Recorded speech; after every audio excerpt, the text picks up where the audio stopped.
राधिका बरसाने वारी की जय। आज महाशिवरात्रि का पावन दिन है। महाशिवरात्रि के दिन महादेव और पार्वती का विवाह हुआ था। माता सती ही पार्वती जी के रूप में प्रकट हुईं। माता सती ही जगदम्बा आदि शक्ति हैं और अनेकों जन्मों में शिव जी की आराधना कर शिव को ही पति रूप में पाती हैं। ब्रह्मा के पुत्र प्रजापति दक्ष की पुत्री सती थीं। सती को महादेव से प्रेम हुआ था और वह महादेव को ही पति के रूप में वरण करना चाहती थीं। परंतु प्रजापति दक्ष को शिव अपनी पुत्री सती के लिए पसंद नहीं थे। दक्ष विष्णु के भक्त थे। उन्हें शिव में कोई रुचि नहीं थी। वह शिव के भस्म रूपी वेश वैराग्य के कारण उन्हें पसंद नहीं करते थे। शिव का शमशानवासी होना भी उन्हें पसंद नहीं था। लेकिन सती जगदम्बा का रूप थी और शिव के सिवा किसी को भी वरण नहीं करना चाहती थी। इसलिए दक्ष ने सती का विवाह शिव से करा तो दिया, परंतु शिव को जमाई का सम्मान नहीं दिया। एक बार हरिद्वार में उन्होंने एक यज्ञ का आयोजन किया, जिसमें उन्होंने सती और शिव को आमंत्रित नहीं किया। यह यज्ञ उन्होंने शिव के बगैर करना चाहा, लेकिन जब देवी सती को पता चला तो वह अपने पिता के घर यज्ञ में सम्मिलित होने जाना चाहती थीं। उन्होंने महादेव से आज्ञा मांगी, लेकिन महादेव ने उन्हें यह कहकर मना कर दिया कि बिन बुलाए हमें किसी के घर नहीं जाना चाहिए। लेकिन सती नहीं मानी और शिवजी की आज्ञा ना मानकर अपने पिता के घर यज्ञ में सम्मिलित होने चली गईं। वहां जाकर उन्होंने देखा कि वहां उनका और उनके पति का कोई स्थान नहीं है और माँ के सिवा उनसे कोई बात नहीं कर रहा। पिता का अपने पति के प्रति अपमान देखकर वह बहुत दुखी हुई।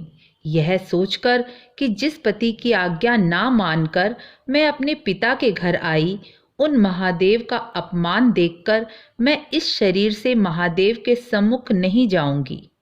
और उसी यज्ञ में सती ने योगाग्नि द्वारा अपने शरीर को भस्म कर दिया। जब महादेव को पता चला तो क्रोध में महादेव ने वीरभद्र को प्रकट कर यज्ञ को समाप्त कर दक्ष का सिर धड़ से अलग कर दिया। सभी देवी देवताओं ने क्षमा मांगी और भगवान विष्णु और ब्रह्मा जी के कहने पर भगवान शिव ने प्रजापति दक्ष को बकरे का सिर लगा दिया और जीवन दान दिया। परंतु सती के विरह से दुखी शिवजी उनके शरीर को कंधे पर रख पृथ्वी पर घूमने लगे। उनकी इस अवस्था को देखकर भगवान विष्णु ने अपने चक्र से सती के शरीर के टुकड़े कर दिए और पृथ्वी पर जहाँ जहाँ सती के शरीर के अंग गिरे वहाँ 51 शक्तिपीठ बने। शिवजी जी सती के विरह से दुखी होकर समाधि में चले गए। यह देखकर दैत्य तारकासुर ने ब्रह्मा जी की तपस्या कर ब्रह्मा जी से वरदान प्राप्त किया कि मेरी मृत्यु शिव पुत्र के हाथ से ही हो। शिव जी का विवाह नहीं होगा और शिवजी जी समाधि में चले गए। और शिवजी एक बार समाधि में चले जाएं तो युगों युगों वह समाधि से बाहर नहीं आते। ऐसा सोचकर कि मैं अब अमर हूँ और शिवजी के पुत्र के सिवा मुझे कोई नहीं मार सकता, उसने पृथ्वी पर अत्याचार करना शुरू किया। पूरी पृथ्वी पर उसका शासन हो गया। तारक पूरी त्रिलोकी पर अधिकार जमा चुका था। सती के आत्मदाह के बाद पूरी सृष्टि शक्तिहीन हो गई। जब ऋषि मुनियों ने जगदम्बा की आराधना की, तब माँ सती पार्वती के रूप में हिमालय के घर प्रकट हुई। माँ मैना देवी के गर्भ से जगदम्बा पार्वती ने जन्म लिया। जब वह सयानी हुई तब नारद जी हिमालय राज के घर आए। राजा रानी ने पार्वती के विवाह से संबंध में नारद जी से पूछा तो नारद जी ने कहा इसे बावला वर प्राप्त होगा, यद्यपि वह देवताओं द्वारा वंदित होगा। यह सुनकर राजा रानी को बहुत चिंता हुई।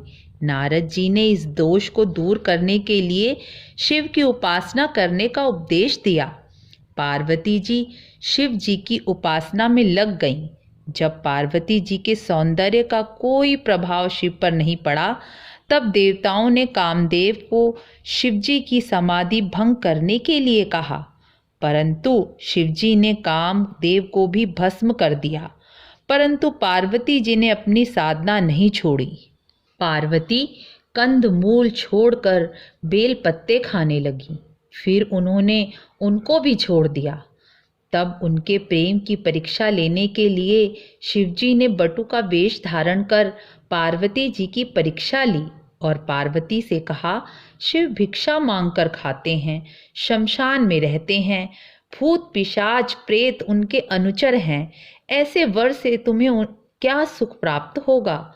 लेकिन पार्वती अपने विचारों में अविचल रही। यह देखकर शिवजी साक्षात प्रकट हुए और पार्वती को स्वीकार कर कृतार्थ किया। शिवजी ने सप्त ऋषियों को हिमवान के घर लग्न की तिथि निश्चित करने के लिए भेजा और विवाह के दिन शिवजी जी हिमालय राज के घर बारात लेकर पहुँचे। शिवजी को भस्म रमाकर बैल पर बैठे भूत प्रेतों के साथ आते देखकर मैना देवी बेहोश हो गईं, लेकिन हिमवान के समझाने पर वह शांत हुई। यह लीला करने के बाद शिवजी अपने सुंदर और भव्य रूप में प्रकट हो गए। इसी रूप को चंद्रशेखर कहा जाता है। शिव का पार्वती के साथ धूमधाम से विवाह हुआ। यह प्रसंग रामचरितमानस में तुलसीदास जी ने बहुत सुंदर ढंग से गाया है। शिवरात्रि के दिन शिव विवाह का प्रसंग सुनने से शिव पार्वती प्रसन्न होते हैं और मनोवांछित फल देते हैं। ओम पार्वती पतये नमः। हर हर महादेव। राधे कृष्ण।